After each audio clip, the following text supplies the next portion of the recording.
Welcome to Port Hostage Diplomacy. We work to free hostages and the unjustly detained around the world.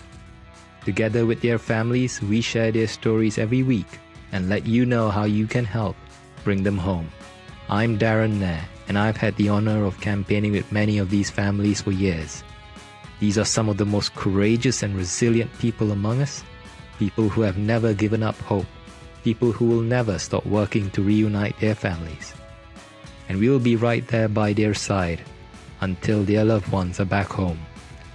Thank you for joining us. And now, let's meet this week's guest.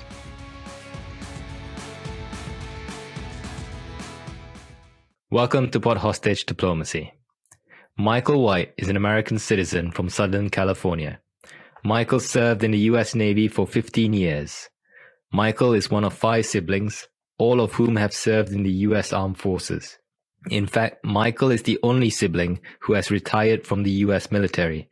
After leaving the Navy, he gained his bachelor's degree in political science. In 2012, Michael met his fiancée-to-be, Samane Abbasi, on a Yahoo chat room. He then traveled to Iran a total of 3 times. During Michael's 3rd trip to Iran in 2018, he was arrested by the Iranian authorities on false charges and wrongfully imprisoned for 683 days. In June 2020, Michael was released in a prisoner swap deal between the US and Iran. Iran has a long history of arresting innocent foreign and dual nationals on false charges, putting them through sham trials, and sentencing them to years in prison in order to extract concessions from their home country, in this case the United States. This is state-sponsored hostage-taking, also known as hostage diplomacy. Today we have the honor of speaking to Michael White himself. Michael, we're so sorry for what happened to you, and we're glad that you're now back home. Thank you for joining us. You bet. It should be interesting to be here today. I'm happy to be able to get my perspective out. Can you please walk us through what happened to you? Depends on when you say what happened, or what time frame are we talking about, so that I have clarity on this. You visited Iran in 2018. You've been there twice before. Can you talk to us from the point that you were arrested? Yes, and just a little backstory. The 3rd time I went to Iran, Samane had asked me to come back there to work on a relationship. We were trying to get married before, but issues with paperwork, with the Iranian government's marriage requirements kind of stumped us, got in our way. And so we were out of contact for a while, and she got back in contact with me and asked me to come to Iran to work on a relationship, to give me a chance to prove myself to her, things of that nature. And so that was the whole purpose, to go to Iran, meet with her, talk with her about our relationship, work on it, and then meet her family, and hopefully go to Turkey afterwards, get married. She wanted to go to the U.S. to be able to study for her PhD and live, basically. And that was the whole premise of it. And I was also there to meet a few other friends, to work on business ideas and set the stage to perhaps live and work in Iran in the future. That was the whole goal of the whole thing. And so I went there in July. I think I arrived there July 11th. 2018, and the meter was on a Thursday, and that was the whole thing. Purpose of that whole week, we're supposed to be meeting to work on all these things, talk about different things, that sort of thing. And unfortunately, it didn't quite work out that way. I mean, we did meet up a few times, but she was a lot more distant from me than she was previously. And she was sort of like keeping a space between us, and wasn't quite the same person she was before. And I thought maybe it was just because we'd been away for a while, and maybe she was upset at me or something like that. I wasn't sure. And she went into, during the times that we were able to meet up, she went into some of the problems that were going on with their family in the past, that sort of thing, and everything. And then about halfway into my stay there, I was supposed to only be there for 10 days. I was hoping we'd get things done and just go from there to Turkey. But maybe about 5-6 days into it, she messaged me one morning, tells me she's not able to come see me anymore, and I should get back to my country and stuff. But Problem was, I'd already scheduled a flight for Sunday, July 22nd, and I couldn't really readjust that. And I'm not familiar with Mashhad, which is where I went, Mashhad, Iran. And she had my money too. When I went to Iran, I brought like $4,000, and I trust her. So I said, "Do you want to hold on to my money to take care of things?" Because she knows what's going on there. I don't. I mean, yeah, I'd been there before, but only with her and stuff like that. And, in case people don't know it, an American citizen who goes to Iran, you have to have a sort of a chaperone, tour guide chaperone or something like that, because they don't allow you just to go there and wander around on your own and stuff. I mean, there are security reasons. It's not so much because it's dangerous for you. The Iranian government wants to make sure you're not doing stuff that they consider suspicious and stuff like that. And as you're going to find out, it really didn't matter that I had a tour guide with me during that time I was there going around, whatever I was winning, a chaperone. It didn't seem to matter to them about that. They were intent on apprehending me one way or another and stuff. But somebody told me this stuff, and I was just really, really... I don't know the word I want to use to express my feelings, but let's just say disappointed, surprised, sort of one of those cases where your heart just drops out on you. It's like, I've been doing everything she's asking me to do, and all of a sudden she tells me this, and I'm stuck at this hotel, and I really have no place to go, and she's the only reason I'm there and stuff. So the next few days, I'm trying to persuade her to come see me. Say, look, you asked me to come here. You got my money. I can't go anywhere else, and I really don't want to do anything. I only came there to do stuff with you.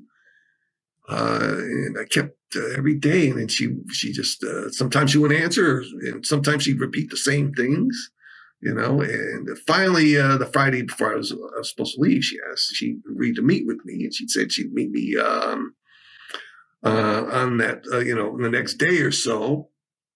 She did put a couple conditions. She wanted me to bring, I had a bag with, with my, some documents and my cell phone. So she wanted me to bring them so she could look at them. I was like, yeah, no problem. You could have just done that while we were together. It wasn't a problem. But anyway, so she tells me on the Friday before I'm supposed to leave, hey, I'll come and meet you, and I'll let you know when. And so I'm really happy again because, I really love her. I put my heart and soul into her, that sort of thing.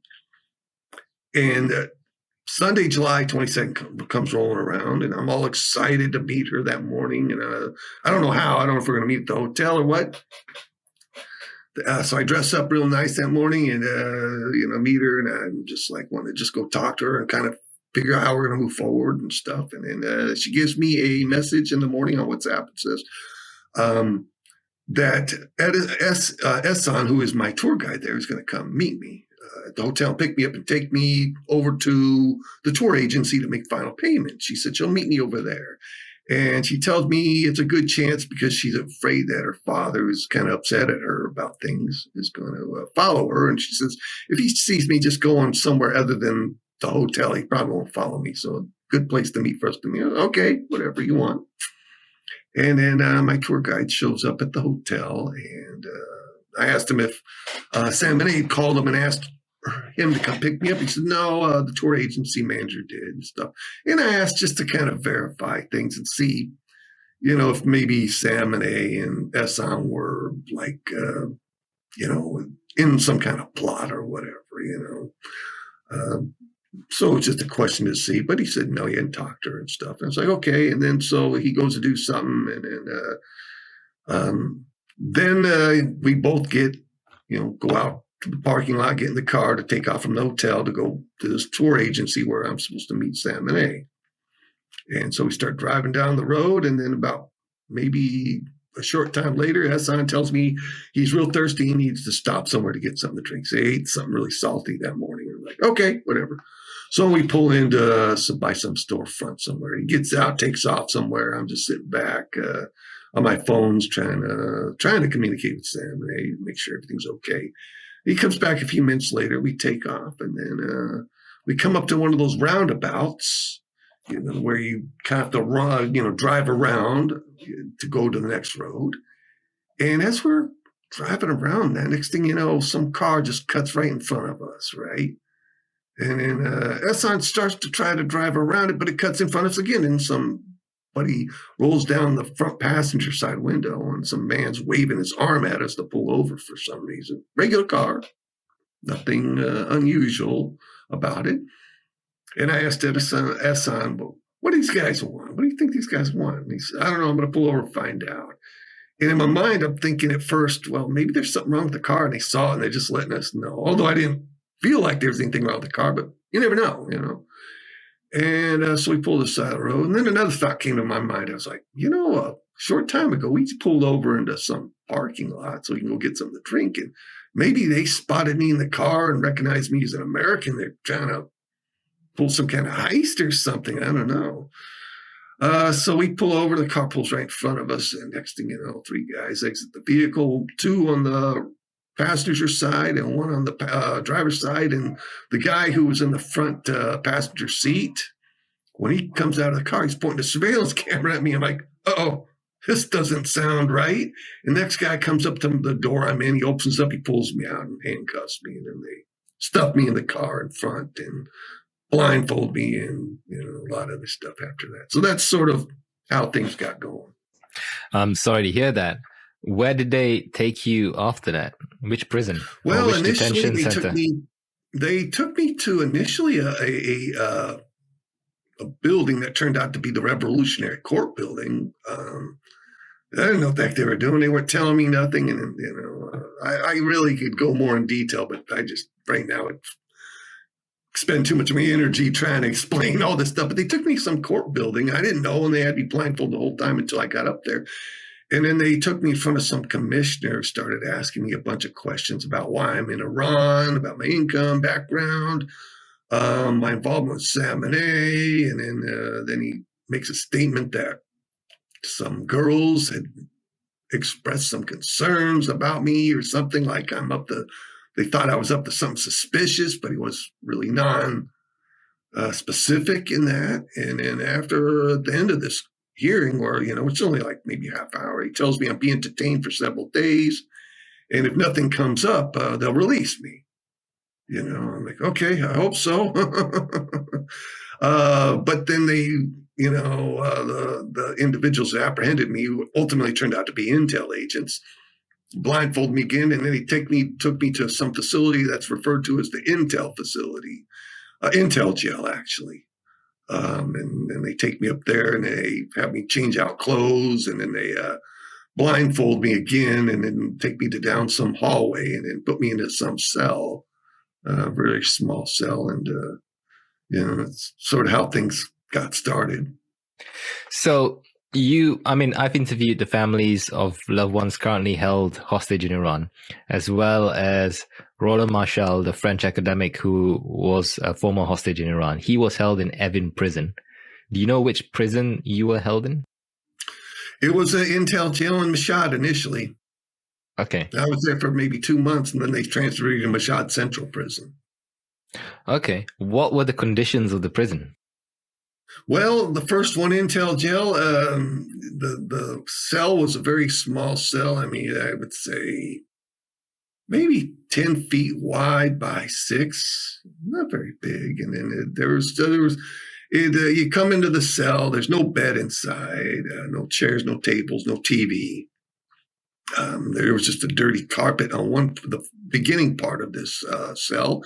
The back cell part of the cell was separated by about like 3-4 foot high a concrete partition that where would be the restroom area. Really, they have the toilet bowls flush with the floor. Doesn't flush. There's this hose you got to use to spray it out with, and then there's a sink. Really dirty, really dusty, and roach infested, in fact, because roaches would come out of that, literally come out of the toilet bowl. They didn't give me any blankets or pillows or anything the first few days I was there, nothing like that.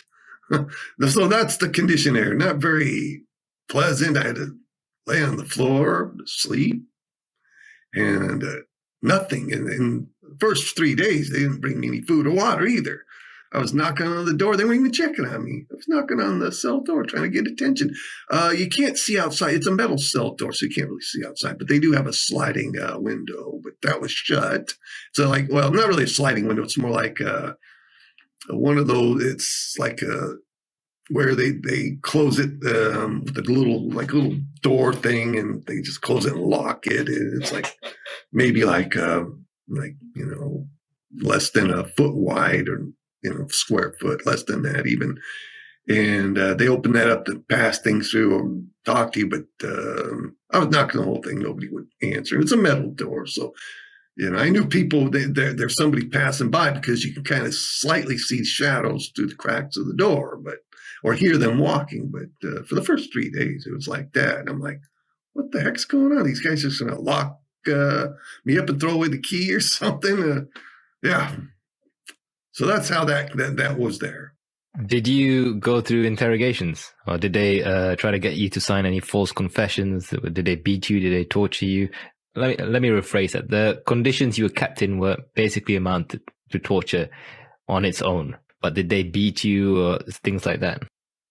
Well, there were interrogation sessions, several of them. The first one or two, especially the first one or two, they were more or less just trying. I guess they assumed I was some kind of intel agent or spy or something, because they were trying to offer me money to offer them information and this and that, and just making all this stuff up. And I'm trying to tell them, well, I'm not really a spy, guys, But then further interrogation sessions, they got more aggressive and were trying to make me write a false story about the reason I came to Iran. They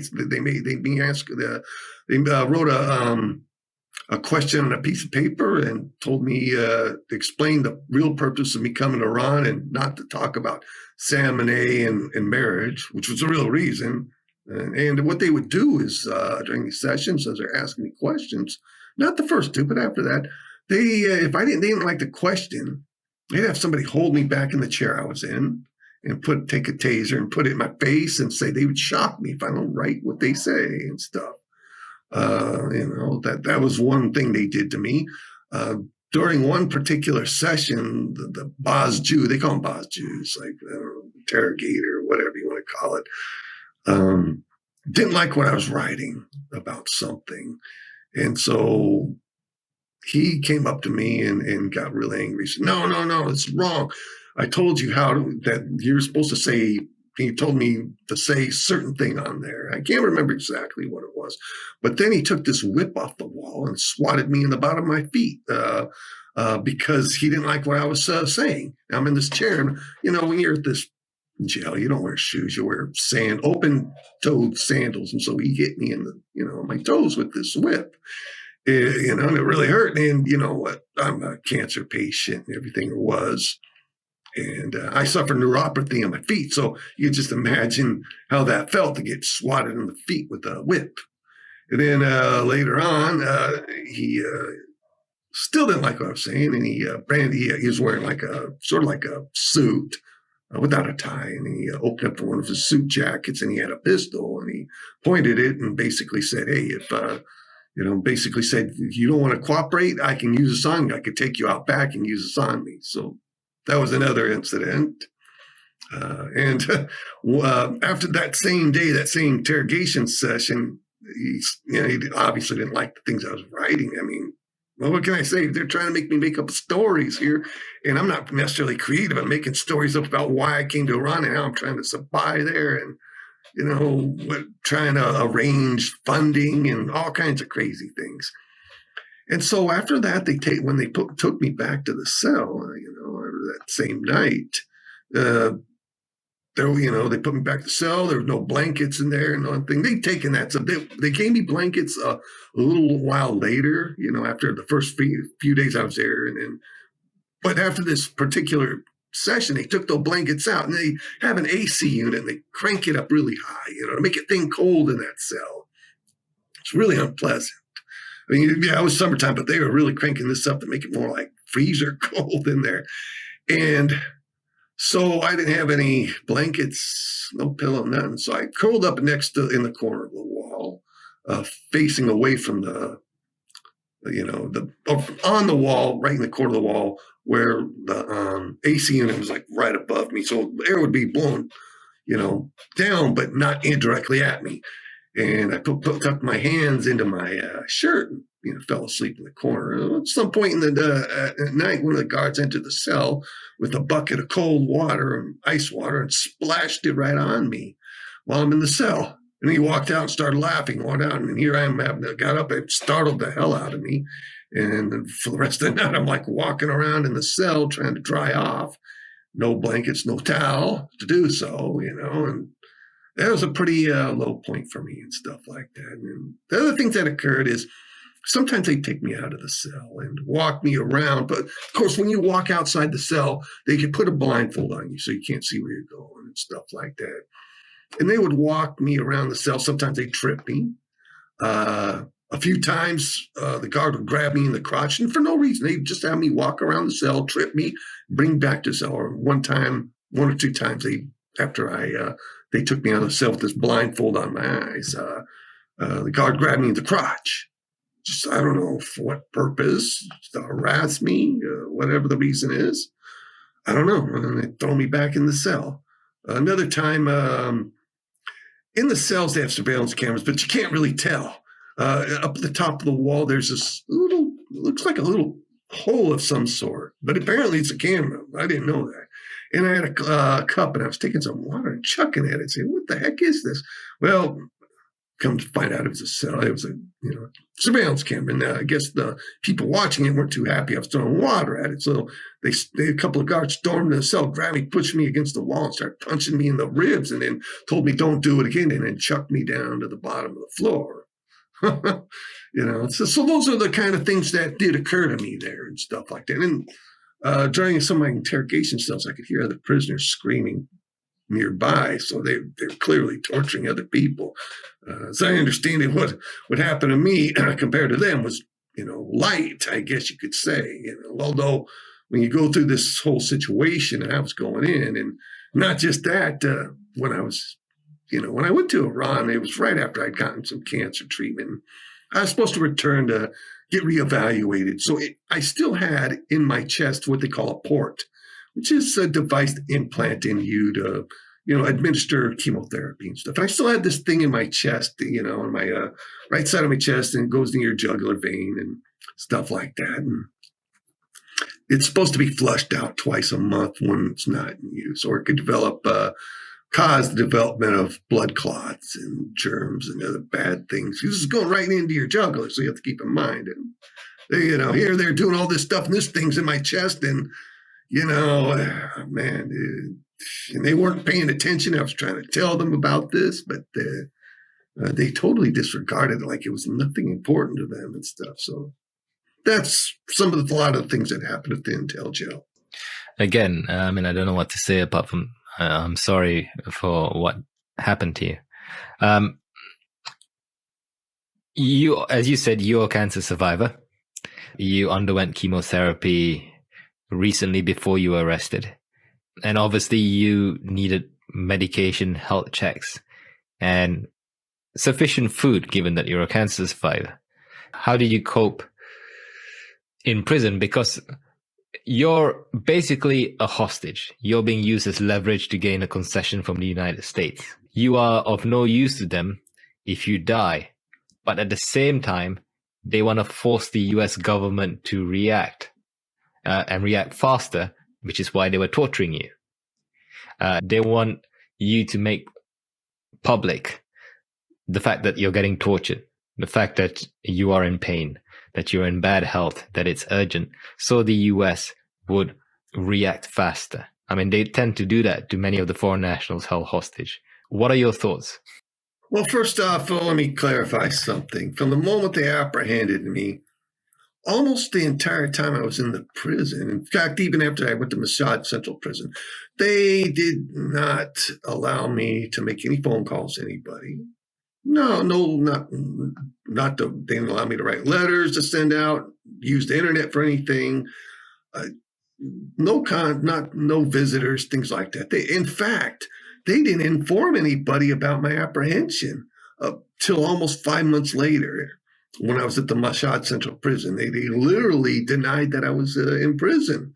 Um, and when I went to Mashhad Central Prison, of course, that was a harrowing experience too. Right after they moved me, I thought when they were taking me out of the intel jail, they were just take me to the airport and put me on a plane so I can get out of there. But that's not what happened. They put me in at Mashhad Central Prison, and a short time later, I started realizing I'm a political hostage. That's what this is. But I didn't know it at first.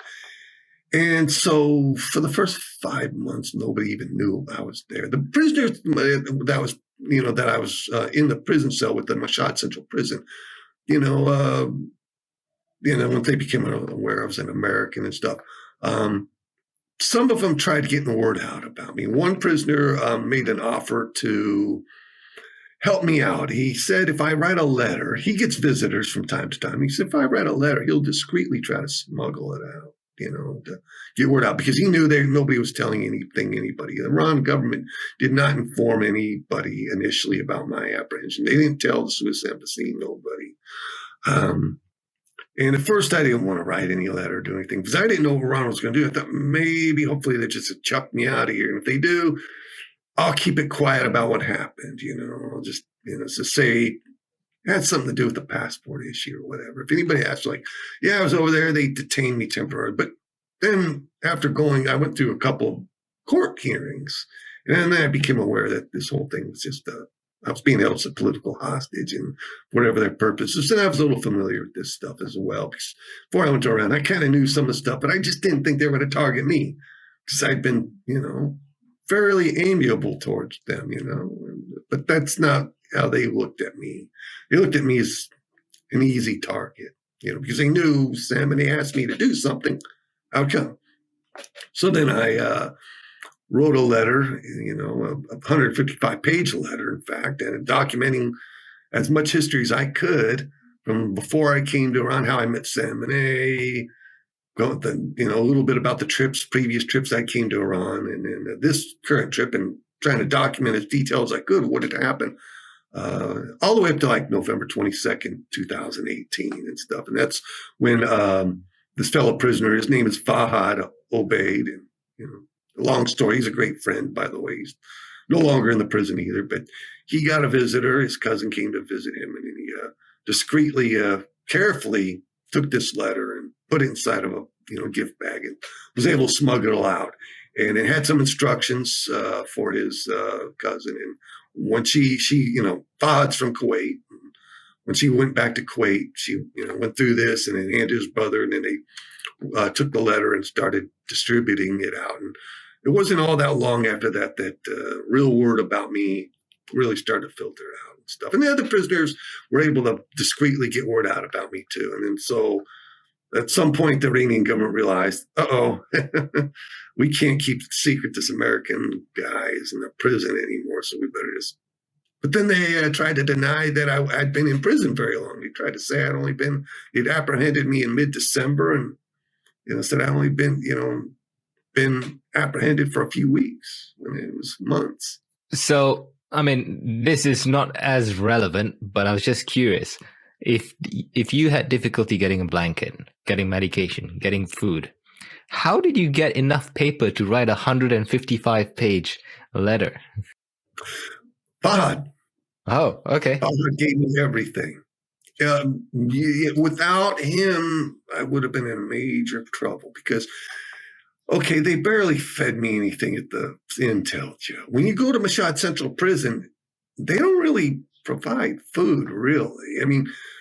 If you don't have money, if you have money, they allow you to buy things from a cell block store, to eat. I didn't have money there. Samaneh had all my money, and all they do, they just provide some meager rations. Like in the morning, they'll bring some stacks of flatbread and put it inside this plastic basket in the cell. Bring a few pads of butter. That's what and then they fill up some pot with hot water, and then prisoners, if they have pots and tea, they can make tea. But I had nothing really. And then around lunchtime, pardon me, they'll bring like a pot of rice and and maybe some kind of topping for it. And that's lunch. Then around what would be dinner, they allow prisoners to go use a kitchen downstairs in the cell. I was like in the top cell, and prepare things if you have money to pay, and then you can prepare, with whatever items you got and stuff. Otherwise, all they do is the trustees bring like maybe a pot of boiled potatoes, a pot of boiled eggs once in a while. That's it. So without Fahad, I would have barely ate anything at all. And the food wasn't sanitary either. I mean, my health was very impacted from cancer treatment. I hadn't recovered, and especially after what happened in the Intel jail. I was suffering a lot of negative, conditions as a result of that, stuff like that. Not a very good thing to talk about either. I kind of hate to think about back towards that, but to answer your question, it was Fahad. And Samine, your fiance to be, she had your money. Did she not tell the world about you? Did she not visit you? Nope. She was involved in the plot. The Iranian government had approached her at some point way before I came to Iran. They were planning this before I came to Iran. They approached her. Her family's having financial difficulties. And I would love to go in the background of why this happened, but I don't want to spend all day here and stuff. So my apology on that. But they had approached her, offered to help her family out financially, but they also pressed her that if she didn't cooperate, that they would, do things against her family and stuff, or her. And so they got her to cooperate, to lure me into this trap, to come to Iran under the guise of working on our relationship. Because that's what she told me. She was like, I want you to prove yourself to me, and just to pull me over there. And the reason would be because, President Trump had withdrawn from the JCPOA. It imposed a lot of new sanctions and stuff like that. Iran was looking for extra bargaining chips, basically to use as a leverage against the U.S. And so they saw me as an easy target. They knew, once again, if Samine asked me to come, I would go. And they made it so easy, unlike the first couple. Well, as I say, made it easy compared to the second time I went to visit Samine. The first time I visited her was at Quiche Island, and you don't need a visa to go to Quiche Island, but you do need one to go to Mashhad, or the regular part of Iran and stuff. The first time I went to get a visa to go there, I had to do all sorts of stuff. And the second time, it was a little easier. And they made it really, really everything so simple. And I was like, wow, nice, man. He must like me. Little did I know it was just all a setup, to get me there and stuff. And so they can, apprehend me. And if you have to ask the question, why did they just do it at the airport? The airport, of course, you have a lot of people with cameras and cell phone cameras. It's high profile area. And clearly doing it there, people are going to take cell phone videos they didn't want people to know they were going to apprehend me. They didn't want to do it at the hotel I was at either, because it was a high-profile hotel. One of the best, in fact, in Mashhad. It's called the Pars Hotel. And everybody has cell phone cameras and stuff, and people would probably videotape what's going on. And next thing you know, news spreads out. And they didn't want to do that. So they waited until the last day when my tour guide, who probably was in on the plot as well, took me to supposedly go visit Samine at the tour agency. I'm sorry again, Michael. I think there are not many things that hurt more than being betrayed by someone you love. So I'm sorry about that.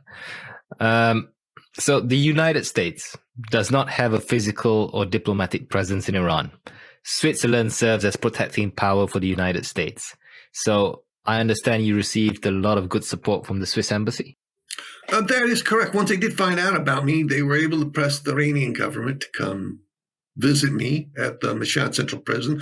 The first time I saw anybody would have been in late January 2019. A person by the name of Patricia Weber. She's ambassador at the American Interest section of the Swiss Embassy in Tehran. She came to visit me in person at the Mashhad Central Prison. So that was the first time, that anybody had, come to see me or acknowledge. I wasn't able to call or anything like that, but I was informed that she was going to come visit me. And they did a lot of things to try to help me and stuff. they kept advocating. They were aware of my health condition and stuff, and kept pressing, ringing government to make sure they do something about evaluating my health, which they didn't do for a very long time. They didn't do nothing. They disregarded everything. In fact, the port in my chest that I was telling you about, the whole time I was in Iran, they didn't address that at all. Not from the beginning, not till even after I left. I had to wait till I got back to San Diego to have them address that. And that could have been a very fatal situation. It really could have. It could have been fatal after I got back to. Fortunately, it wasn't. But when I finally got back to San Diego and they tried to flush it, it was extremely difficult because the thing had clogged up and stuff, and they had to work on it for a while. And it's no longer in my chest now. They finally extracted it, but let's just say that there are many things that they didn't address. But the Swiss Embassy did a lot of great things for me, and they're the reason I was able to even go on furlough, because they really pressed us and look, you're jeopardizing life. You dies. What good does that do you? That hurts you. And not only that, it's probably going to increase further penalties against the regime for what they did to me and stuff. Did your treatment get better once your case was known in the public? I would say they were still very, very, what's the word I want to say? They were still neglectful of me a lot. Maybe a little less neglectful, because obviously once word got out, and people started realizing what was going on, what was happening with me, and the seriousness of the matter, especially my health. They did take me a few times outside the prison to an oncologist to get evaluated. The problem is they never informed me anything about what the results or anything like that. It's like they took me out. I'd answer some questions. They did one CT scan and a few other little blood tests. They never informed me what the results were, though. So, so in that sense, in more of a superficial sense, they tried to act like they were addressing my issues more. Not really much, though, to be honest. And then aside from a lot of the serious health issues I had some serious dental issues too. My teeth were in bad state of being, because when you go to that prison, the Intel Jail and Mashhad Central, they don't provide you hygiene products. They don't give you anything. They don't give you toothbrush, toothpaste, and stuff like that. And so I couldn't be. And then coming off a cancer treatment, my bones were a little bit more, vulnerable, and teeth too. So my teeth were in real bad disrepair. Pieces were chipping off and stuff. And Fahad, my cellmate, did provide me with stuff later on. He out of his kindness of his heart, he bought me a toothbrush and toothpaste, and I couldn't brush my teeth every day because I didn't have a whole lot of stuff, so I had to just do it whenever I took a shower. And so, yeah. So, hope that answers the question a little bit. Absolutely. You also mentioned that you was taken for sentencing twice, or taken to the courts. Now, Iran is notorious for its unfair judicial system. Can you talk to us more about the trial? Did you have access to a lawyer? Because in most cases, the lawyer only ends up seeing your case file a few minutes or the day of the trial itself. And that's if you're lucky. And in other cases, you don't get to select an independent lawyer. You have to choose among the quote unquote authorized pro-regime lawyers. Guys who aren't basically going to have your back. So what was that process like, the legal process, the trial? Well, first off, they don't have trials in Iran. Well, let me clarify something. They have hearings. Yeah. And at these hearings, you're expected to defend yourself. They don't really have a real trial. Would involve, both counsels giving opening statements, prosecution putting on witnesses, defense being able to cross-examine those witnesses, defense being able to put motions, objections, things like that. And, one side rests case, the other side presents theirs, they rest theirs, and in full access to any evidence, to witnesses, to statements, everything like that. Nothing like that really happened. In fact, it was more like You go to a hearing, they ask you questions, you answer them, and then they tell you they'll make a decision in your case. And that was really kind of it. I went through multiple hearings, and it would take me too long to explain the whole process and very exhausting. I'm actually writing about the whole thing, so in the future I'll present that into a book or something, and present to other people, and they can look at that and understand. But there's no real trials. But there were a couple really important court hearings, and two of them took place in March 2019, March 6th, March 9th. I went to two hearings there. They're about 2 hours each. And during those hearings, the prosecutor put up some witnesses. They called them informed persons and stuff. It's a joke. And they would ask them questions. But after that, they wouldn't let me cross-examine or ask questions or anything like that. And then they'd ask me to come up to a podium, and they'd ask me questions and ask me to answer questions and this and that. And once again, it wasn't a trial. It was just a hearing, which which afterwards they would base their decision on and stuff like that. And after those two hearings, March 11th, I returned to the court, and they issued a decision, a judgment. And the judgment is they upheld a number of charges against me and sentenced me like 10 years. The funny thing is the spying charge, which was the primary thing they were claiming I did, they dismissed it initially. They dismissed it. You weren't really guilty of spying, but you are guilty of these other allegations, which were supposedly personal ones that Salmon had made against me and stuff like that. Then I appealed. I knew this whole thing was just for theater, but I still had to go through the process, knowing fully well that this was a political trial, not a legal trial. Now, as for lawyers, during probably the first 6 hearings that I went to, which was in front of a commissioner, I did not have, ability to talk with any lawyers. No, in fact, the lawyers weren't even allowed to come in the hearing with me. It was just them, me, the commissioner, and an interpreter, and that was it. Asking me questions and stuff.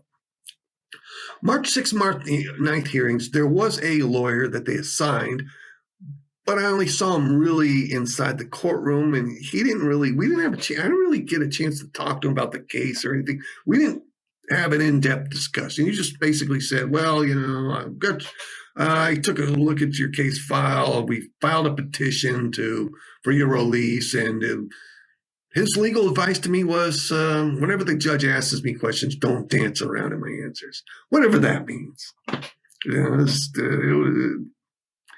And then when I did appeal, the Swiss embassy assigned 2 lawyers to come and represent me at the appeals hearing. I had an appeal hearing in May 9th, 2019, which is more of a show hearing.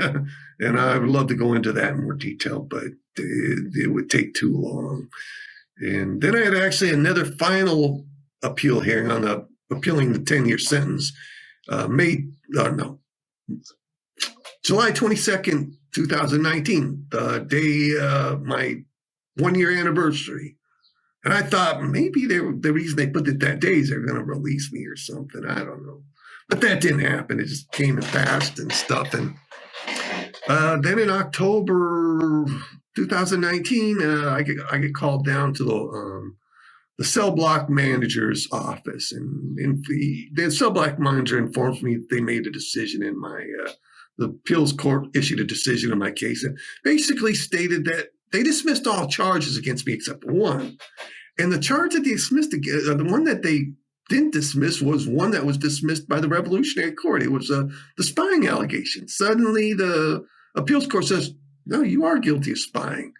And then they increased my sentence from 10 to like 15 years. I mean, isn't that crazy? Appeal to try to work on the other charges. I'm not appealing the one that they dismissed. They bring this one back. So that's how it all worked out and stuff like that. So I heard about your case, your detention from Twitter, really. There was a free Michael White Twitter account. And I believe your mother, Joanne, was advocating for your release from the United States. Mhm. Jonathan Franks, who was your spokesperson, was communicating publicly about your case. So that's where I heard about it. I would retweet your case. I would raise awareness. I would help as well. But were you aware of what your mother Joanne was doing? Were you able to keep in contact with her?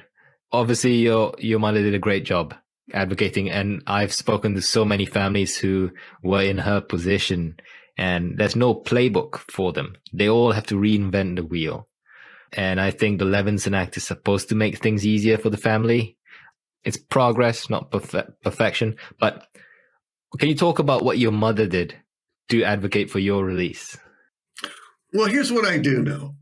I know she took basically the lead on that. I didn't have contact with her pretty much the whole time, but there's a little caveat. I'll explain that in a minute.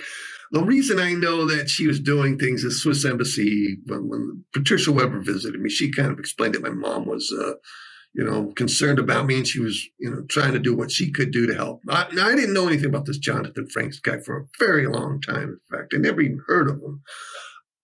What I do know about him, of course, now is the way she got in contact with him was through a former hostage as well. And apparently Jonathan Franks had some previous experience, and so he had agreed to assist her in this matter and raise awareness in my case. I did through the Swiss Embassy. They'd ask me if there's anything I'd ever want to say to my mom, and I tell them, send a few messages here and there, the few times they visited me, and then eventually I gave my mom a power of attorney to help me with all my personal matters at home. And actually, I had another reason for doing that as well. I'll explain that some other time, but. The only time I really had a chance to talk to her directly when I was in prison was it would be December 2019. The cell block manager and Intel, because I have an Intel department inside the prison, right by the cell block I'm in. In fact, they have an office. They had me come out. They had a trustee bring me downstairs to the office, and then they basically through a translator told me that they were going to let me make a phone call to my mom, and they gave me a phone, punched her number in, which I didn't know. And then I was able to talk to her for a few minutes on the phone about things and stuff like that, explaining what had happened. And she told me kind of a lot of things she'd been doing, and which really surprised me. I was like, wow, you've really been actually trying to do a lot of things and everything. And then she brought up this Jonathan Franks for the first time. But when she brought him up, I thought, and this may sound funny, I thought she was referring to my sister Mandy's husband, like he was doing some things on, because I didn't know who this guy. Like I said, I thought she was referring to my sister's husband for some reason. Kind of a mistake you make when you've been, away for so long. You forget the names of some people of your relatives, which happened to me. And then I had another phone call, maybe like 2-3 weeks later with her, and that one she actually recorded and stuff like that. Because I told her, hey, do you have is your phone able to record our conversation? And she did. And so she recorded, and I explained a lot of things that were going on there, all kinds of human rights violations. I wasn't worried if the Iranian government heard. I challenged them to say, hey, I'll say what I want. You guys want to kill me, do it. Okay. But that's fine with me. I'll be out of this prison. What are you going to do? Keep my dead body in here? But what this is going to do to you. You guys are going to look really, really bad. It's going to bring a lot of hell down on you and stuff like that. And then parts of that conversation were aired on CNN, as I would later find out, which was really funny because here I am talking about the human rights violations, the torture, all that stuff that happened to me.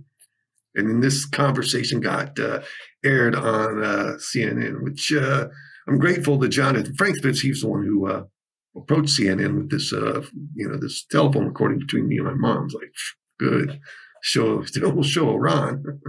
I believe Paul Whelan, an American and former U.S. Marine, is being held in Russia, wrongfully imprisoned in Russia since December 2018. Had a phone call with a CNN journalist. She recorded this. And she played this again also on CNN. And as a result, the family believes that was the reason why he was placed in solitary confinement for over a month. And Paul, but they believe Paul thought it was worth it. So yeah, CNN have played a message bit more than once. And Jonathan Franks is a crisis management consultant. He has worked with veterans, American and former U.S. Marine Andrew Tamarusi, who was held in Mexico, former U.S. Marine Amir Hekmati, who was held in Iran. You're a Navy veteran, and now he's advocating for the release of American and former U.S. Marine Trevor Reed, currently held in Russia. So I interviewed Jonathan Franks. If you're interested, you can listen to that interview on porthostagediplomacy.com. I also interviewed the parents of Trevor Reed, so you can also listen to that interview and find out how you can help. And the same goes with Paul Whelan's sister, Elizabeth Whelan. I've spoken to her twice, and I've spoken to the Reeds twice actually as well. So you can find out what's going on. They're Americans and they're also veterans as well. So they would appreciate any help you can give. So please do check out those episodes as well. Right. You, after everything you went through, Michael, you caught COVID in prison. In prison. Can you just talk to us about that?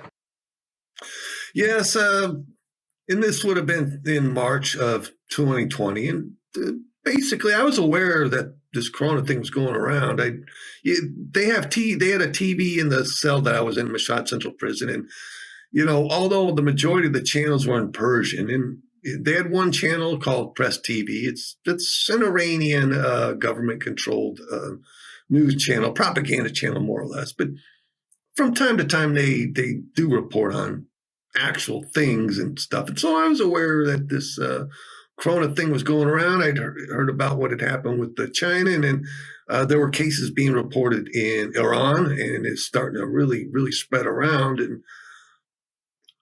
And so they were trying to make it sound like this thing wouldn't get very far in Iran, but they clearly got, some prisoners in the prison clearly contracted it, whether it be from visits from their family or maybe they contracted it from interaction with guards or whatever. And in the cell that I'm at, that I was in, it was a crowded cell. At one time, it was really overcrowded. There was people sleeping on the floors. I was sleeping on the floors at one time, in fact. But towards March 2020, I had my own bunk. It was still fully crowded, and there were still a few people who slept on the floors because there weren't enough bunks. It was like not a great big cell, and you had like 29 bunks in there, and we probably had about 35 prisoners and stuff. And so you can think about the close proximity of the situation. And one particular prisoner who was below me, had been developing a kind of a cough, and he'd had some visitors recently, it seemed. And next thing you know, like I said, I'm in the bunk above him. He's like at the bottom, I'm in the middle, and there's a bunk above me too. And one day I started developing, it was like a Thursday night, I started developing a cough. A really bad one too. And overnight, this thing started kind of developing worse. It started getting a fever and coughing and, all the other kind of symptoms that you kind of get when you're starting to develop like a flu. And, like I said, I was aware of the corona thing. And I thought, you know what? Fridays in Iran are like the day off for everybody. And so Fridays in the cell block are bland days, really. Most of every day of the week is, but especially Friday, because nobody's going to court, nobody's getting visitors, and most of the prison is shut down. A lot of times you're just isolated in your cell. But during the morning count, I developing this thing, being aware it was that it could be corona, maybe not. I brought it to the attention of our cell leader to bring it to the attention of the guards and the officer doing the count for the morning. I thought, well, if I let them know that and let them know that, hey, maybe there's corona, they'll get concerned and look at things, So when the officer came to do the count, they informed them, and then maybe a few hours later, they take me down to the medical department to have them look at me. They didn't really do a whole lot. They just kind of gave me a brief examination and gave me some like cold pills or whatever. That didn't really help. This thing started progressing a little bit worse and worse, shortness of breath, mostly coughing, fevers and stuff like that. I was developing that, weakness and then loss of appetite. And the trustee, one of the trustees, who's like the one for the medical department trustee, was constantly checking on me to see how I was doing. And eventually they take me back down, have me do a chest x-ray in the medical department, another follow-up.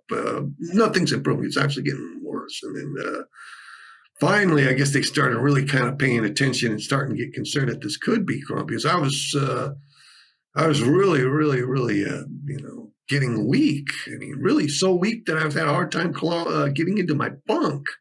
I was kind of laying down on the floor. I was so weak. And then they had me go back to the medical department and took me to a hospital outside for evaluation. But they didn't actually give me a corona test either at that time. They just blood test and examination, and then returned me to the prison. When they returned me to the prison from the outside hospital, though, they put me in a special cell block. I never even knew they had this other cell block in the prison, but they, instead of taking me back to my cell block, they put me into the medical ward cell block. And I never knew they had that in that prison. It's actually, compared to the cell I was in, this one was actually kind of nice. It actually had an actual bed, not a bunk. I was like, oh, okay, cool. I can, this is a lot better than being in that other cell. And it's not really crowded, and I have room. And for me, I was here. I am in the prison. That's not a good place to be, and I could tell you all that's how of a total hopeless environment it is, and everything like that. And then they put me in this other cell block. It's a medical ward cell block, and it feels so much comfortable. I'm like, you'd imagine that. I was actually feeling grateful. I was like, yeah, keep me here until you guys let me go at least. Don't put me back in that other cell and stuff, because. But as regarding my condition, it was still pretty bad. It wasn't really getting any better. But fortunately, the Swiss embassy had pressed Iran about allowing me to be released on what they call medical furlough in concern for the coronavirus and my health and everything else. And, this thing was really degrading me. So maybe like 3 days later or 4 after I'd been put in this medical ward cell block, one of the trustees came to get me and had me get some of my stuff and took me to the front of the prison cell. And that's where I met Mark Leitner, who was the ambassador of the Swiss embassy. And him and his assistant were there to pick me up and take me to Tehran and stuff. And that was good. I was like, good, get me out of this junk hole prison. And believe me, that was a major, major release of tension. I mean, I could just tell you how my mind wanted to explode and stuff in this place, and how it was just making me go crazy. And there's no words to describe it. Then they took me out of the prison, took me to the airport, flew me to Tehran, and they rented an apartment for me. It was like a 2-bedroom. It's nice. And then one of the doctors, they had a doctor come out to visit me there, did the corona test. And I suspected it was that, because I was just the symptoms were so much like what they were describing. And then a few days later, Mark Leitner calls me on the phone in the apartment and tells me that, yeah, it was positive. They needed me to stay there.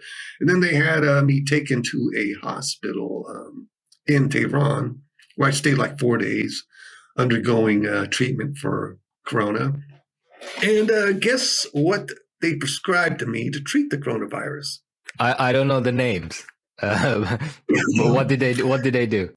They prescribed me hydroxychloroquine, the same medication President Trump was talking about. Everybody was like trying to, disavow that, but the Iranian government was prescribing it to the corona patients. And in my case, it actually did kind of work, because about 5 or 6 days after I started taking this stuff, the whole corona thing alleviated itself, and I was like pretty much back to normal. There were some residual effects, though. I mean, my appetite had just totally collapsed over this thing. And my taste, I didn't have taste. I couldn't taste food well. And in that part there, that condition, the loss of appetite, and those residual effects stayed with me for almost a month later before my appetite rebounded. But yeah, that's what they did. And it did work, despite what, a lot of people in the medical community say. So you didn't have any long COVID symptoms? Well, there were what you would call, some of them with me for a while. I did actually for a while suffer a degree of hair loss too as a result. I mean, my hair is back to mostly normal, but of course, corona, when I had the cancer, I totally lost all my hair. But when I went to Iran, after my cancer treatment, my hair had kind of pretty much rebounded. But when I got that corona, it somehow caused me hair loss and thinned out a lot of my hair. I mean, seriously, in the back of my head, I had sort of a bald spot. Now I don't have that anymore. But and that took that lasted almost a year after up to a year after I, got out of Iran and stuff and got over the corona. So there was some in that sense, I guess. Most stuff I'm pretty much back to normal, I would say. Can you talk to us about the day you were released? Can you describe it? Well, what happened? Well, of course, there's two releases. One was release on medical furlough, which to me was the real freedom, even though I was still in Iran.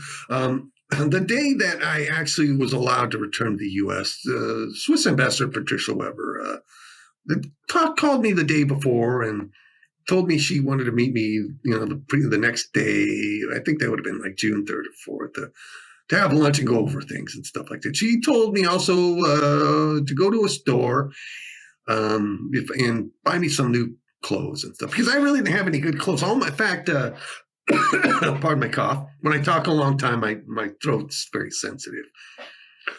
She asked me to go to some store to get some new clothes. Because, you see, here's the thing. When I went to Iran, I had a suitcase full of clothes and stuff. And that suitcase, I don't know whatever happened to it. It was taken me to prison, but they never could find it. So I don't know if somebody stole it, misplaced it, or whatever. So I really only had the prison-issued stuff. Not really issued. The clothes that Fahad had bought me, and they weren't really exactly the best. I did have one set of clothes that was left over. That was a good set of clothes from the time that I came to Iran, and dress clothes. I still had those, fortunately, but they're not the kind of, like wear every day. They're like for a special occasion and stuff. So she had me go to get some clothes at a store, and they paid for it through a credit card or something. And then the next day, and I forget the exact day of the week that was, she came to meet me at the hotel and explained that they'd made an agreement to get me released, and they were going to take me to the airport. And from there, they would fly me to Zurich, and then I'd be met by members of the State Department there who would continue the flight back to the U.S. and stuff like that. And, it was a bittersweet moment for me. And I'll tell you why, because I had friends in Iran, and specifically Tehran, that I'd actually reconnected with, and who were really people that I really loved. And one side of me didn't really want to go. I wanted to stay with them because they treated me like a family, and even though I couldn't contact Samaneh because I was told not to, I still kind of hope to kind of stick around to try to maybe get back in contact, But still, these other friends, that I had there, one of them in particular, he's an English teacher there, and I'd met his family, and we were going to do so many things. And one side of me didn't really actually want to go because and because one side of me said, geez, and I was looking at all the problems back in the U.S. and all this and that, and it's like, do I really want to go back to that? I mean, you would think I'd be elated.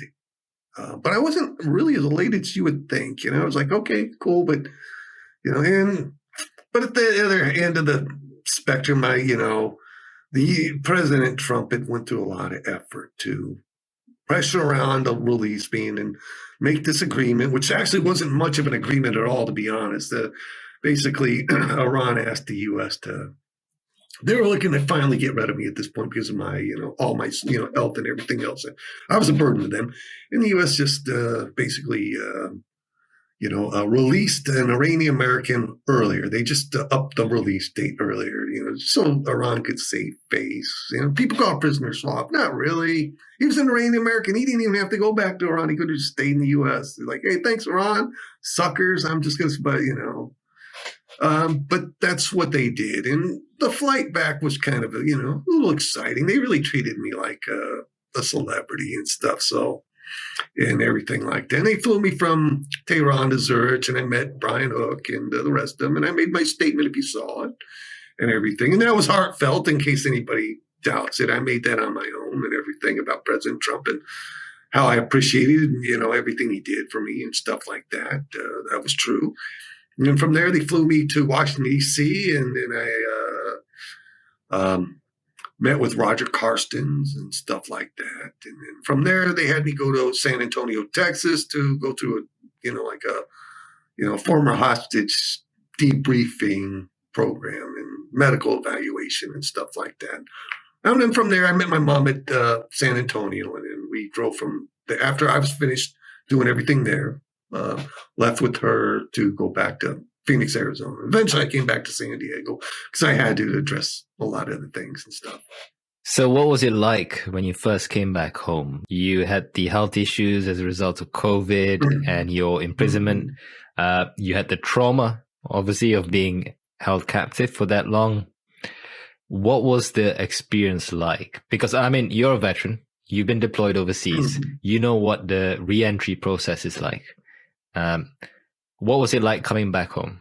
Well, a bit surreal and a bit difficult, because once I got back on the ground, I didn't know what to do with myself. I didn't have, unfortunately, me and Jonathan Franks were supposed to meet up, and he didn't do that, to talk about how I needed to go about things. And I really needed to meet somebody in person who could do that. And so in a lot of ways, I was left to my own devices, which ain't good, because I didn't know what to do. My head was spinning for a while. I was suffering massive depression, very bad depression. I didn't want to live anymore, to be honest. Everything was so, having to try to start out and figure out what to do with myself, and how to move forward, how to address things. And it was extremely, extremely difficult. If I had to say one thing about the process, they probably need, for people, especially like me, who've been out for a while. If you've been a short while, it's no big deal. But if you've been out for a while, you really need to be hooked up with somebody like a social worker who can sit down with you and say, okay, let's talk about where you're at, what you need, what we need to help you, and have a checklist and go over those things, whether medical, dental, financial, tax, whatever, and get you to those resources to help you get reintegrated. Because I had to reintegrate myself, and it was the saddest, most depressing experience of my life. I really, really, really felt depressive. There was times I even thought about, man, I just wanted to go literally thought about going and jumping off a building to kill myself. And I don't mean to say that in open like this, but I have to be honest. It was not great, the way everything came back. And, I just, I did eventually meet up with Hostage US, and they did a great job. But I probably should have hooked up with them at the very beginning. I needed help then, especially, now I've been seeing a psychologist and stuff, and they've been helping me. Of course, that's part of an effort on part of a lawyer I have for a lawsuit against Iran and stuff. But I needed that. I needed that help when I got back. And trying to do it all on my own. Yeah, eventually I got a lot of things addressed, but it was a very depressing, sad time for me.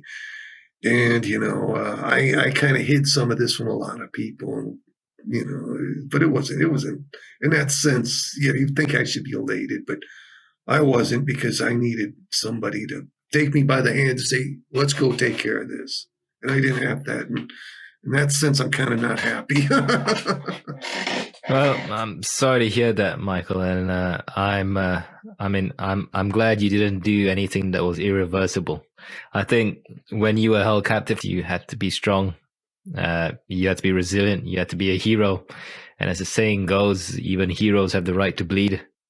Even heroes have the right to call for backup. So I'm glad you seem to be doing a lot better now. And I'm glad you found organizations like Hostage US. You mentioned that you also got your medical treatment from Veterans Affairs? Yes, mostly what I get through the Veterans Affairs is dental treatment, actually. I'm 100% rated disabled due to my service-connected disabilities and stuff like that. And so my teeth were in disrepair, but they've done a great job. And as you can see in the screen, they look okay now. If you were to see him before, if you take a look at any video, especially when I saw Trump at the White House, if you could, they kind of probably did some stuff to make it less obvious. But if you look, my teeth were in bad condition. The VA had to extract some teeth. They had to do root canals, and my teeth are still in progress, but they look better now and stuff, and they're more functional. And I like to smile now to show them off. I couldn't smile before. When I smiled before, it was like this.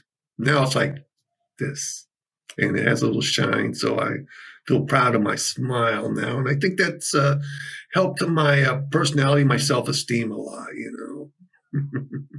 You have a great smile. So when you get taken hostage, you're not the only person going through this trauma. Your loved ones go through the same trauma. Your mother would have gone through the same trauma. I know you've talked about the support you've needed, that when you came back home. How's your mother doing? Because it would have been traumatic for her as well.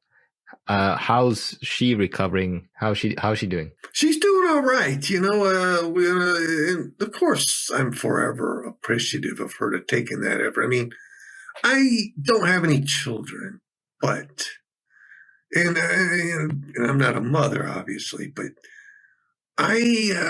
there is something innate, something inherent in a person, in a woman who is a mother, and they have connections to their children that maybe we don't completely understand. And so when their children are suffering something, the mother can feel it, and there's something inside of that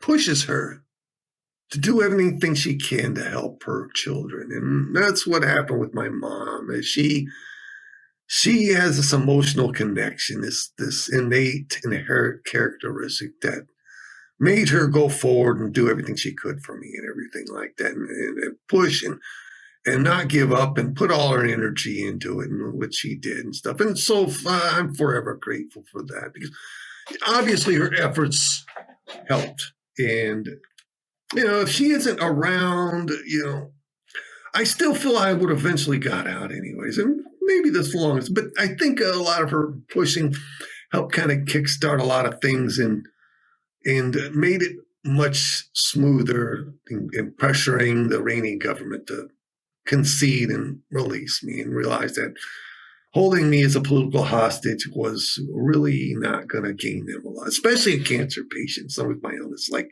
how do you do that to somebody like that? What are you thinking? So what's next for you, Michael? You mentioned that you are suing the Iranian authorities. Yeah, so basically, I get a lawsuit against them. It's for $1 billion. My lawyer's going to press them. And for me, there's two objectives here. The first objective, of course, is to hold Iran accountable for what they did to me. And in a tangible way, not just on paper, but in reality. So, I'm certain whether Iran wants to try to fight this in court or not, I'll prevail. And what I want to do is actually gain compensation directly from the government of Iran for what they did to me. The second one is to also advocate for victims of Iranian terrorism and their hostage-taking enterprise. And what I mean by that is, currently there's these negotiations going on, try to restore the JCPOA. And in their zeal to do this, it seems that some of the U.S. negotiators and the negotiators on the other sides are making a lot of concessions that I don't agree with. And one concession, or one area that they're not really looking at, is to hold Iran accountable for what they've done in the past. And what they're trying, what I've heard from the media is, there's been agreements or concessions to release assets that are frozen from Iran back to Iran, to unfreeze Iranian-held assets in other places and stuff. And my position is this: they should not unfreeze any assets to the Iranian regime, and at the very least, they should tell Iran, well, we are going to withhold a certain amount of these assets to basically compensate the victims of what you've done. Your hostage-taking enterprise and your terrorism. And some of these are going to be held back no matter what. They're there for the purpose of these individuals and stuff like that. And, I don't think that in their zeal to make these agreements, that the negotiators are thinking about victims like me. So that's another reason to try to bring attention to that. And hopefully, the Biden administration is aware of this, and which I've made a lot of effort, and it sends a message: hey, we deserve compensation. Our voices deserve to be heard. It's not enough to, It's to get our freedom. That's just not enough. We need more than just our freedom. We deserve compensation, just compensation for what they've done to us. And so that's kind of the two reasons behind my purpose behind this. It's not just to sell them to get money. It's to make a point about this, that our voices aren't being heard here.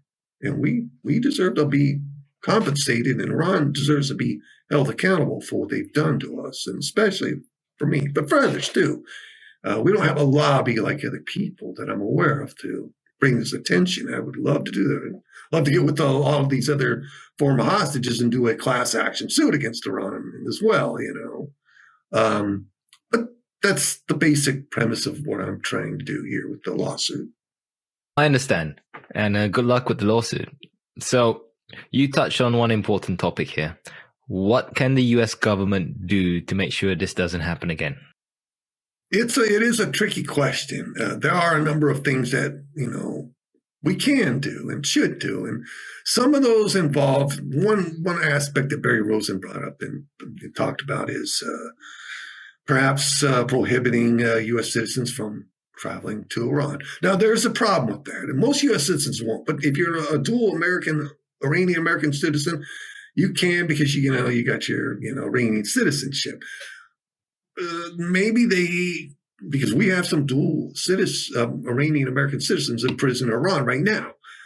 Perhaps make it clear, if you're an Iranian-American and you have dual citizenship, you have to surrender one of the two. If you want to be a U.S. citizen, you have to surrender your Iranian citizenship, to prevent this situation from occurring again. That's one way. The other way is to hold Iran directly accountable. They can put certain sanctions and restrictions for them. For example, restrictions on the ability of officials to travel to the U.S. in any way, form, or capacity.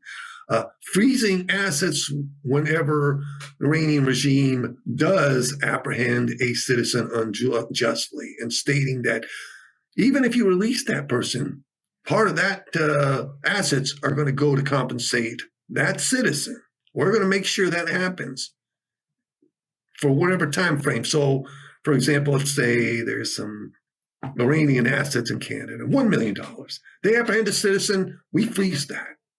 And even after they release that citizen, we're saying, okay, for the time frame that citizen was in prison, we're going to deduct X amount of money to compensate that person, and the rest, whatever's left over can go back to you.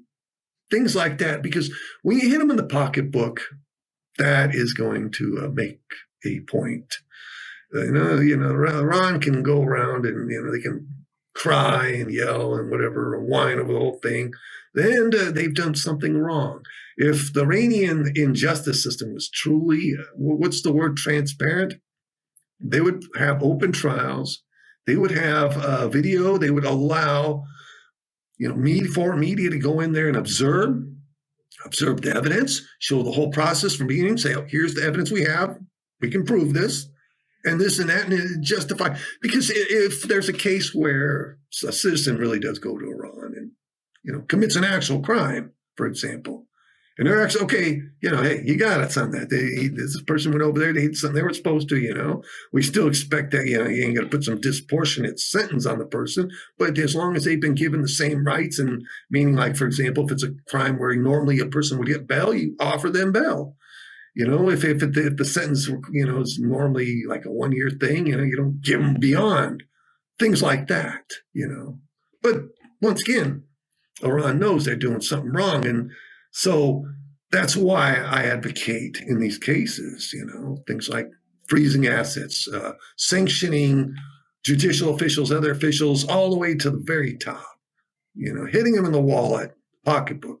Those things get their attention, those kind of things do get their attention. And those are the kind of things that can be helpful in kind of ending this thing,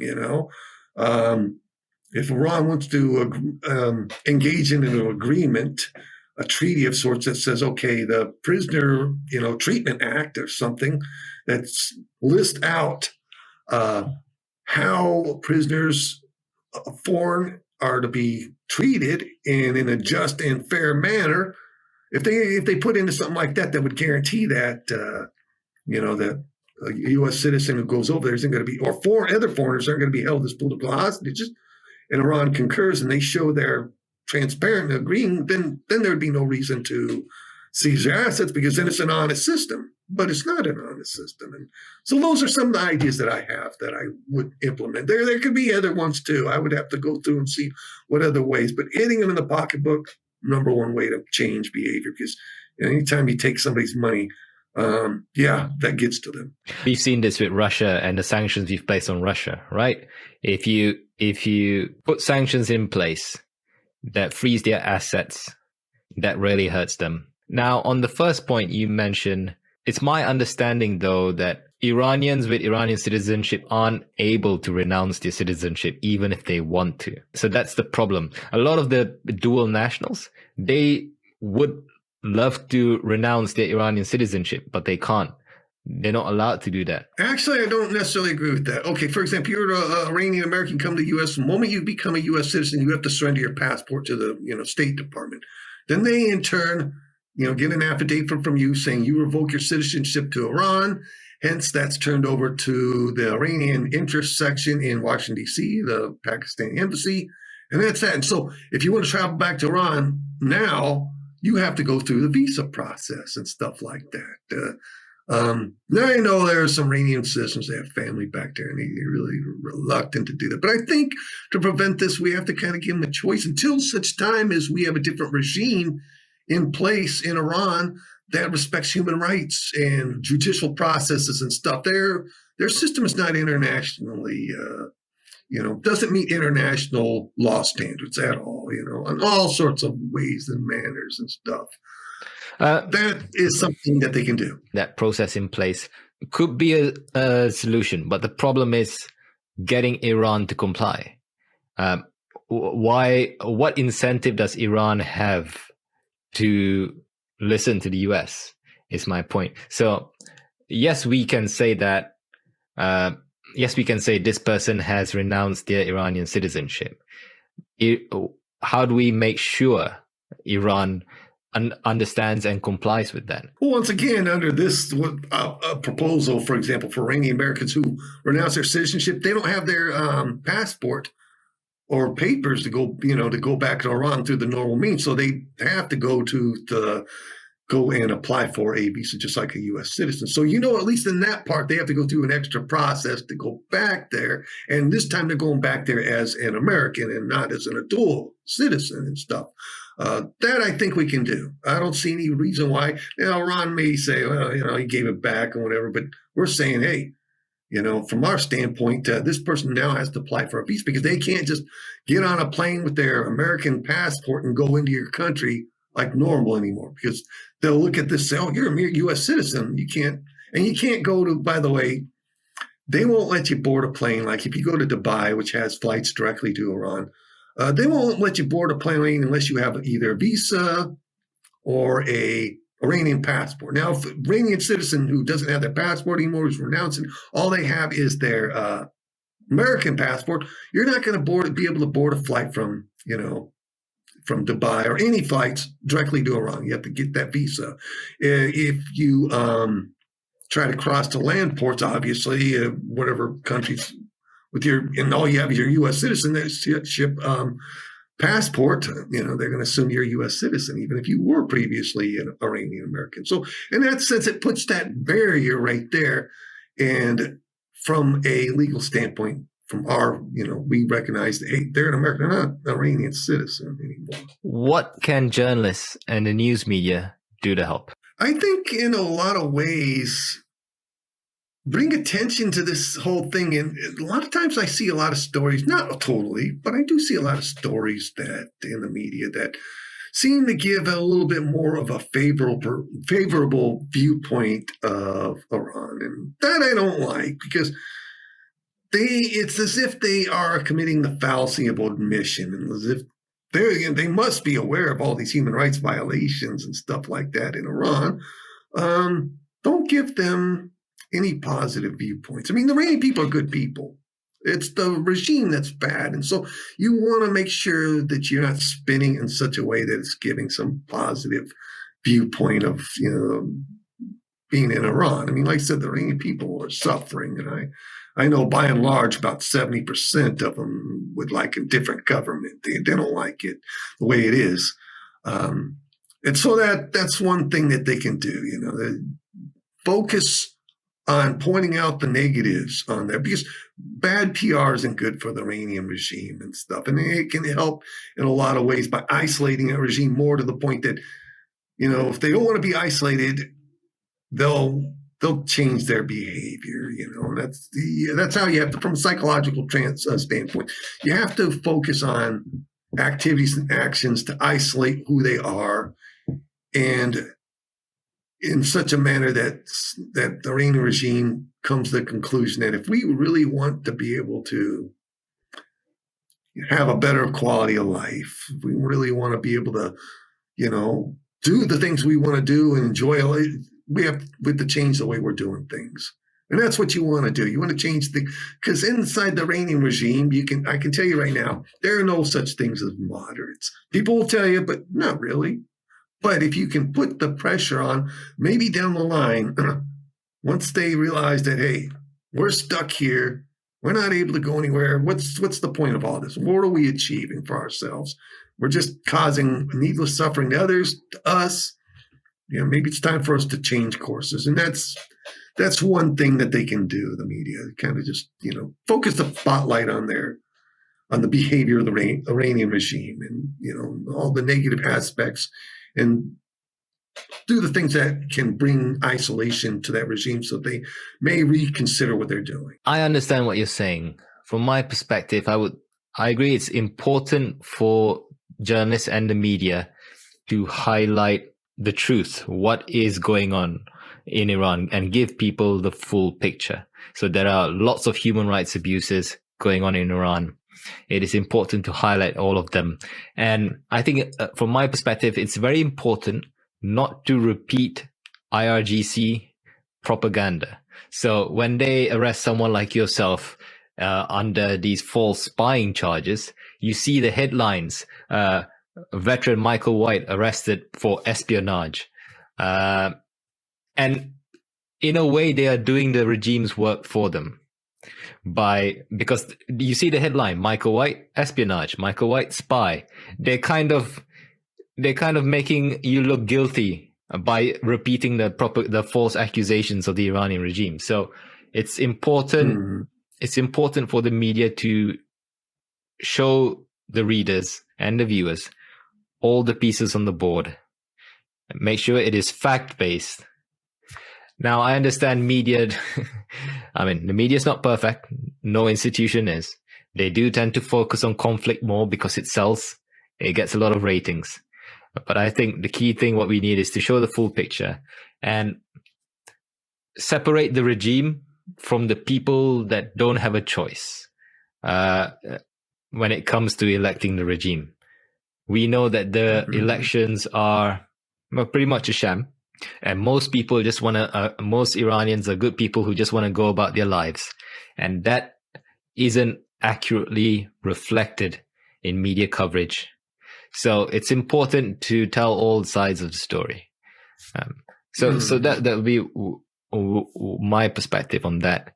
And like you said, you've met lots of amazing people in Iran, and people need to hear their voices as well, not just the regime, right? Now, what can the American public do to help?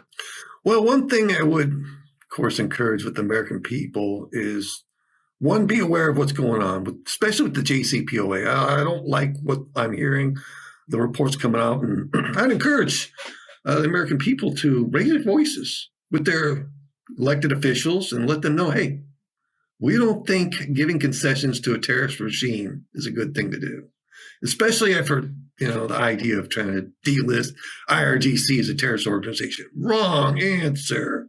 Do not do that. Some people were trying to project. This is what I mean by media. I saw a report, recently where some U.S. general was trying to downplay this delisting thing. Oh, it's not really anything. It's just symbolic. No, there are actual tangible actions by designating the IRGC as a terrorist organization. There are tangible actions. When I returned from Iran, I talked to some intel agents about a national security matter, and I'm going to disclose just a little bit. In January of 2019, I was taken downstairs out of my cell to talk to some intel agents. They were asking me a lot of questions about my background. They proposed this idea, and they wanted to know from me if I would be aware if this would work about sending, U.S., not U.S., but Iran and Venezuela have good diplomatic relations. An Iranian citizen wants to go to Venezuela. They don't need a passport. They just need, or they don't need a visa. They just need their passport. That's it. That easy. And so that's their access to the Americas. And they asked if it was possible for Iran to send, or they not really asked, they proposed this idea and wanted to get my thoughts if it was possible to send members of the IRGC and Hezbollah, they mentioned that too, to Venezuela, people they trained through a visa and through regular, their passport, under an Iranian passport. And if it was possible for them to, be smuggled by what they call coyote all the way to the Mexican border, and is it possible for them to go up to the U.S. border and request political asylum under the guise that they're being oppressed? And then the idea was, if they were granted asylum in the U.S., would they be able to join the U.S. military? And they wanted to know because they wanted to try to bring these agents, these IRGC, Hezbollah people, through this process, and wanted to know if it was possible for them to join the U.S. military once they are granted asylum, and so they can infiltrate the U.S. military. They told me this. And my answer was, I'm not sure if that works. I don't know. I know the basic requirements of entering military service. You have to either be a U.S. citizen or a legal resident. I don't know about people who are here on a political asylum, if they can enlist in the military too. I do know this much. To be an officer in the U.S. military, you have to be a U.S. citizen. So I know on that premise alone, I explained, well, they can't become officers because they're not U.S. citizens.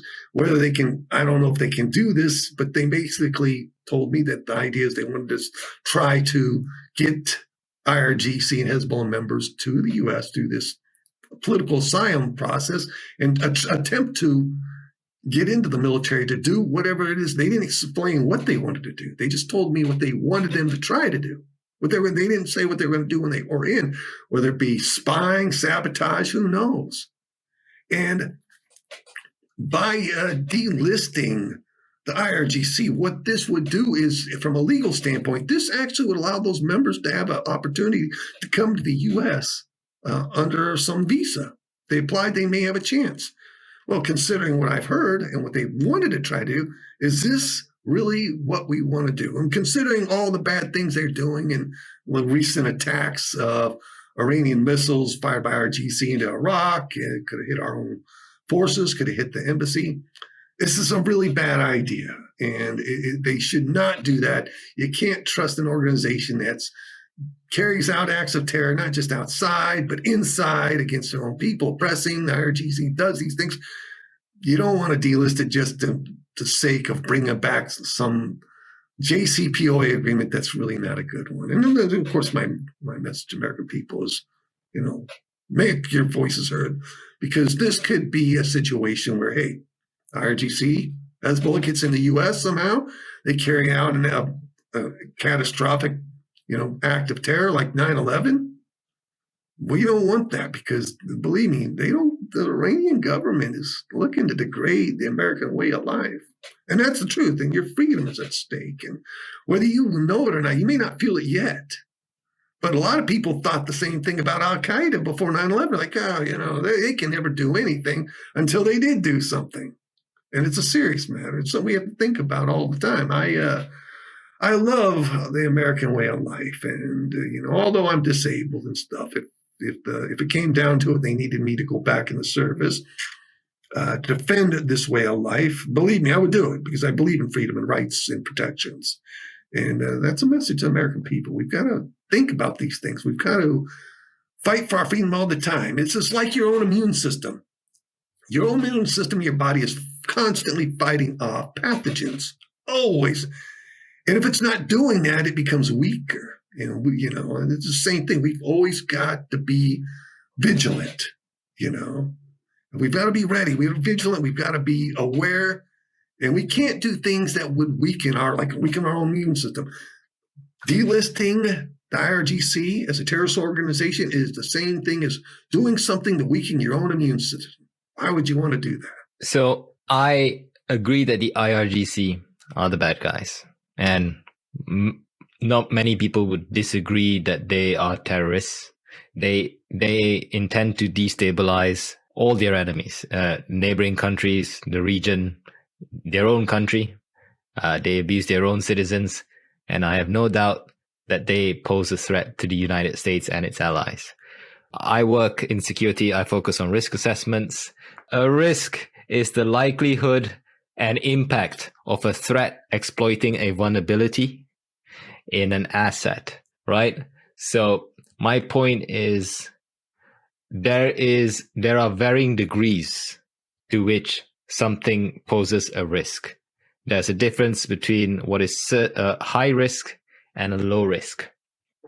I agree that there is a possibility with the sequence of events you just mentioned, but that also assumes there are no risk remediating controls in place. For instance, the asylum process has their screening, their checks. The military has their screening and their checks. And then you have Border Patrol. You have U.S. Border Patrol. You have intelligence agencies and law enforcement. And you served in the armed forces, right? They're good at what they do. Mm-hmm. They are good at picking up threats, right? So yes, the sequence of events you just mentioned, there is a possibility, but the likelihood of that actually happening, given the controls in place to prevent, detect, and mitigate the risks, is less likely.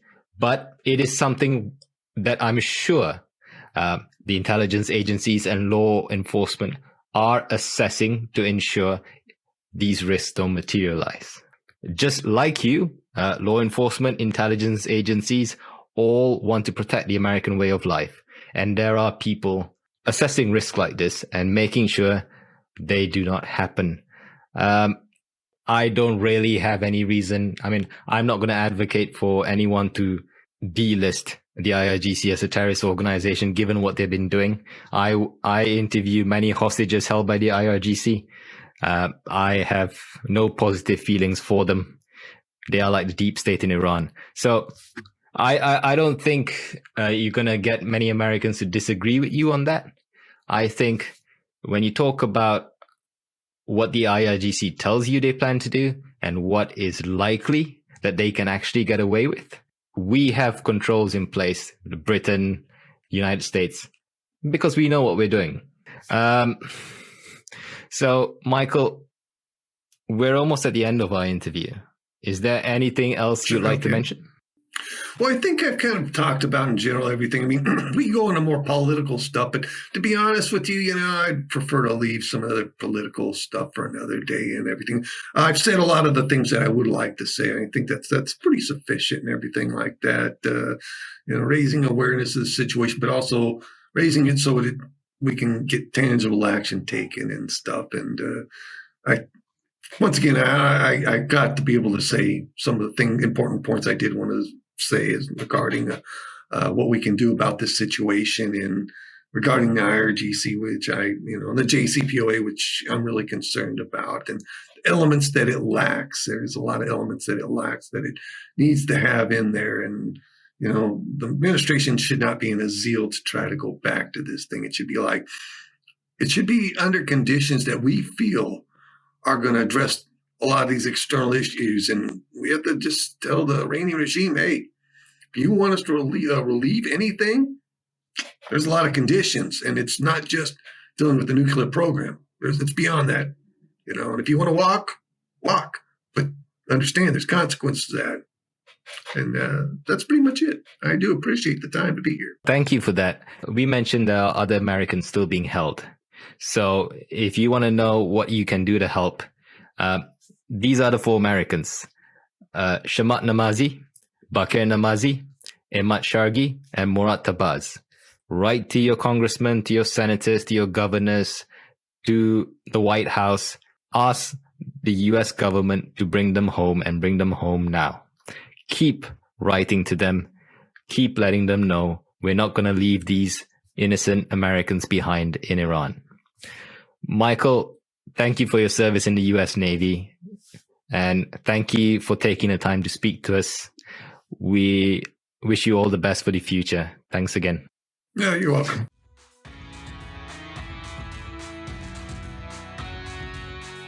Thank you for listening to this week's episode of Port Hostage Diplomacy. We're not just a podcast, we're a community. If you're on Twitter and would like to post a message of solidarity to the families or have any questions for us, please tweet it using the hashtag PortHostageDiplomacy and we'll get back to you. If you like what we're trying to do, please do consider supporting the show financially. You can do this using the Support the Show link in the description of this podcast episode. We're grateful for any contributions, no matter how small. Thanks again for listening, and we'll be back next week. Take care.